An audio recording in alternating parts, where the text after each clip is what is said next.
What's up, everyone? This is DyanaRozay. Welcome to my channel. You saw the thumbnail, you know exactly why you're here. I bring a unique commentary to your favorite reality TV shows and whatever is popping on social media. Be sure to hit the like, subscribe, and that notification bell. Also, guys, I appreciate every single one of you for rocking with me. Also, you guys, don't forget to follow me on Facebook. It's a private group called DyanaRozay Real Talk. You'll have to answer some questions and then you'll be let in there. And also follow me on IG at DyanaRozay. Now let's get started. What's up, guys? So, you guys, I have a short but entertaining one today. So hopefully we can get into this real quick. If you guys missed my video from yesterday, I did a commentary on Martel and some of the things that he was saying, child, on Queen Shiva's channel. And one of the things that stood out most for me is that he kept saying he needs Melody to just stay silent. Just stay silent. She doesn't have to talk about it. Don't take it to social media, even though he's doing really big, devastating attacks against her or saying certain things. He says, just be quiet about it. And some people was sending me some stuff last night, child, that I'm going to share with you guys in a few minutes. But first, I'm going to read a little bit about narcissistic injury. Okay. And this doesn't necessarily have to apply to Martel. It can apply to many things, but I just wanted to read this before we get into that story. And again, I want you guys to just kind of listen because sometimes we think narcissism is people who just want to be seen, but it's actually deeper than that, okay? It is people that need to be fueled by a certain level of attention. And then if they feel like they have been embarrassed or injured, what's referred to as narcissistic injury, the lengths they will go to, get back at that person, whoever that person is, okay? And it can last weeks, it can last months, it can last years, it can last a lifetime. And so I wanted to share that with you guys first, because we talk about that on my channel a lot. A lot of women have shared stories with me, not only on this YouTube platform, but they've sent me stories. And I'm so appreciative that you guys trust me with your stories. And I wanted to just, again, I want to use this channel to help others. Okay. So let me drink some water first, because I'm having a little bit of a dry throat. Hold on. Okay. Okay, yeah. Hi. Getting on camera. And now I'm going to talk to you guys about this. Okay. So this is coming from someone who actually had the experience of dealing with an ex who is a narcissist and the things that he had did to her. Now she uses her platform to share, and I'm going to share a little bit from there. She said that narcissists will go through any length to get back at you. It will become obsession for them once they get or sustain a narcissistic injury. She said it is overwhelming how they will move, what they will do to destroy your life and your reputation. They will say and do absolutely anything. Friendship, relationships, business, family, you name it. They are looking to take you down to the smallest, minute level in their actions, okay? You will be their focus, again, until they are done with you. It could last literally weeks, months, or years, is how she put it here. It is a complete and total smear campaign. And she said that she lived through it. And this may be some of what people have been discussing about Melody, that she may be living through some of this as well. I'm going to explain something that I saw last night and just kind of tie it into that, okay? It says that they are so driven to destroy the life and reputation of the person that they have that they'll go through any lengths. It could be true, it could be false. They don't give a damn. They're going to say whatever they need to say, again, to just belittle you in whoever's eyes they think admires you or who are fond of you or who love you. Okay. It could be your children. It could be your mother, your father, family, friends. There's no limit. Okay. It could be children of that you share together. That's what they're looking to do, right? It says that This type of behavior is almost always followed by a narcissistic injury. So if they feel like you left them or discarded them or embarrassed them, then they get that injury, and then it's their life's mission. It's their mission to destroy you. So listen very carefully, guys, because this may be, you don't even have to know this person in real life, but you may be witnessing something happening like that right now. Okay. Like I said, we are witnessing it with Melody, and then there may be others who are also doing something similar. Okay. Just pay attention. They said that they do it when they realize that they can no longer control you. So when they can't control you, they're going to control how others see you. Okay. And that it's basically slander at its finest, and it's any form of coercive control. And it's a tool that they use to terrorize their target. It is also considered a dangerous time for the person that is the target. So we have to be extremely careful.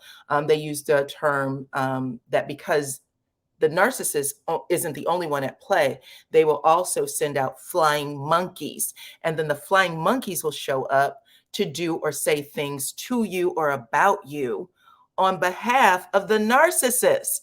So anyways, with all that being said, let's get into the next story, which is Martel. Okay. You guys can talk to me in the comments, of course. Now, y'all remember, I think just a few days ago, we had Melody show up on the Shade Room, right? She had her skincare product, and the Shade Room was making a compliment saying, look at Miss Melody out here showing off, right?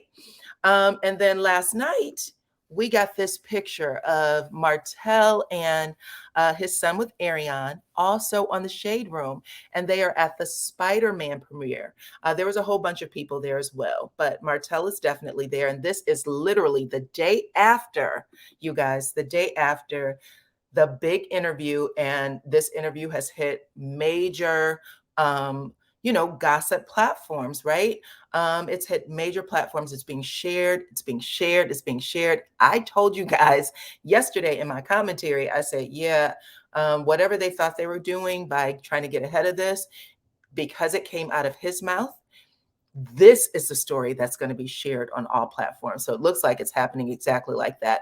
But it looks like his publicist already had this red carpet visit from Martel and his son.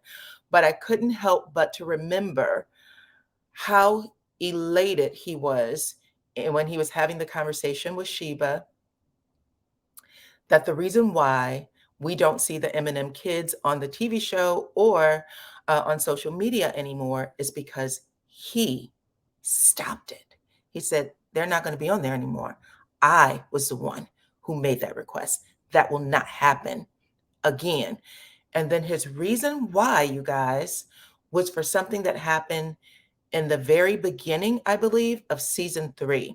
If you guys remember, Martel and Melody they were doing co-parenting. They were going to co-parenting classes. And then one of the assignments was to have a meeting with the kids. They ended up having a meeting with the kids in the park. And, they were asking them their feelings about their mother and father not being together anymore. And somehow the conversation came up with, I believe it was Boss Baby. She said, I saw you at a hotel with a woman get on the elevator. And Martel makes a face like, what? And Melody says, she ain't lying, right? That was the reason he brought up on Queen Sheba's page. He said, because of that moment that happened in season 3. Now, mind you, season 4, they do 2 seasons a year. Season 4 happened, season 5 happened. He takes Melody to court in the second half of season 5, and he cites that moment as the reason why he wants the kids off of television and off of social media, even though he knows that that is also a benefit for their platform, because it is definitely growing them up as entrepreneurs who will definitely use social media. For the most part, all businesses use social media. But his son with Ariane gets to be on social media, spread across all platforms, and he even has his own social media page that he doesn't have a problem with. But y'all, I could not help but to think about that when I saw that photo last night. I would love to hear what you guys think about it in the comments, okay? Remember the narcissistic injury thing, because now I'm going to start paying attention to what some of these things that he's saying and doing, how it relates back to um, experiences that him and Melody had. Even though that was a while ago, that is something that he brought up as a problem for him. Interesting. So you guys let me know what y'all think about that. Also, I received a message, I guess, that was sent out to, it looks like a social media platform, but it is basically accusing Martel of, someone said that they saw pictures, or they planned to release photos of Martel in a gay club. Now, they didn't suggest that he was doing anything, but it says, I have pictures and I'm going to release them. So now this is being said about Martel. Again, this was on this was a part of a post, or being responded to under a post. And that is wild too. Okay, I'm going to say that. And I try to refrain from making comments about people sexuality, because what you do is your business. I really do not care. But I'm only saying this because it sounds like there was scandal attached to it. And so I'm just kind of sharing that this person is, from what I'm reading, definitely saying, I can't even say suggesting, they're saying that some pictures are going to be dropped or coming out. Now, this could all be, smoke and mirrors, but that is what is being said right now. So you guys can let me know what y'all think about that too. Let's get into Kroy and Kim. Check out Kroy's little skinny pants and his little slides, okay? Anyways, these two, I talked to you guys about them the other day as well. I told you that the police that showed up at their house on the 3rd of May, they had gotten a call from Kroy, by the way, because he said that he couldn't take a shower. They live in a mansion. I believe that this mansion has multiple bathrooms, I think 5, but we know it has multiple bathrooms. There's no mansion that has one bathroom. But he wanted to take a shower in the ensuite, okay, or the ensuite, and from the bedroom. And Kim had locked herself in there. She said that she alluded to her being afraid, and then she said everything was okay. But she said that when she did open the door, he ended up chest bumping her. And the cops was like, you need to stay someplace else. He told Kroy, tonight, stay someplace else. Do not stay in the house. And he also told Kim, if he returns or if anything else happens, you need to leave the house and make it to a neighbor's and call us. And he also said, if we get another call, somebody's going to jail. Okay, that was the warning. But this was all over social media, by the way. But what was actually found out today was that wasn't the only incident. Apparently, someone pulled the police report. I believe it was page 6, to be honest.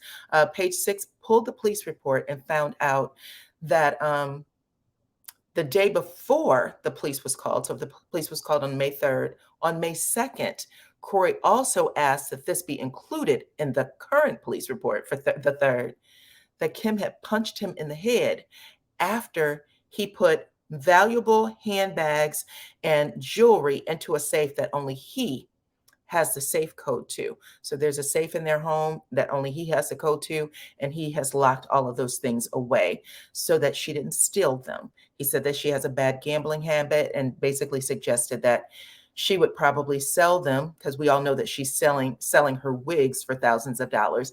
And I want to say that she has sold some of her wigs before, during that first go round, maybe like a year or so ago. Maybe even when she was in foreclosure the first time around. I think she might have sold the wigs the first time we had heard about it, which I think was like early May or maybe even April of last year. Anyways, y'all, it's still getting ghetto over there. So y'all let me know what y'all think about it in the comments, okay? Now let's talk about this gentleman right here. Check Chris Samuels out, y'all. Look at the jawline on this dude. He is getting fit. He is getting in shape. He is looking handsome. I know people were saying that he looks just like his mama, except if someone would slap a wig on him, he looked just like his mama. Well, he's getting thin and he is getting handsome. I don't know if it was stress or what, but he's looking good. Okay. People were asking if him and Monique were still together. She did post a picture very recently of her and the kids at dinner with Chris. And yeah, they look good. So I'm hoping that they're still working things out. We'll see. But right now, it looks like both of them are working on themselves, which is always important when you are in a situation where things don't feel good. And Chris actually said the same thing. He was like, listen, when you are in a down place, you got to work on you. You can't be trying to hold on to things. I think he said something similar to that. And it kind of suggested that maybe they were moving in separate directions. But whatever it is, they are still coming together for the children. And those little kiddos are beautiful. So y'all can let me know what y'all think about that story in the comments, okay? Now, next up, I'm almost done here, you guys.